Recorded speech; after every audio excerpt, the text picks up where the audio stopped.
மாண்புமிகு பேரவைத் தலைவர் அவர்களே, பழைய சிறைச்சாலை தெருவிலே அமைந்திருக்கின்ற வாழ்விட மேம்பாட்டு வாரியத்தில் 707 குடியிருப்புகள் பிப்ரவரி மாதம் மாண்புமிகு எங்கள் திராவிட மாடல் ஆட்சியின் நாயகன் அவர்கள் திறந்து வைக்கப்பட்டது. அது பராமரிப்பு தற்போது முற்றிலும் புறக்கணிக்கப்பட்டிருக்கின்றது.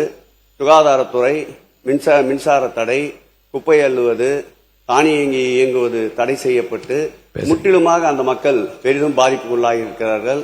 மாநகராட்சியை கேட்டால் பெருநகர வளர்ச்சி குழுமம் என்கிறார்கள். பெருநகர வளர்ச்சி குழுமத்தை கேட்டால் சென்னை மாநகராட்சி. கவன ஈர்ப்பு தீர்மானத்தில் மட்டும் படிங்க. முழுக்க எழுதியிருக்கேன். ஒரே ஒரு அரசு இல்ல, நீங்க விளக்கம் சொல்றது அமைச்சர் பதில் சொல்லாத போது அது குற்றச்சாட்டாக மாறிவிடும்.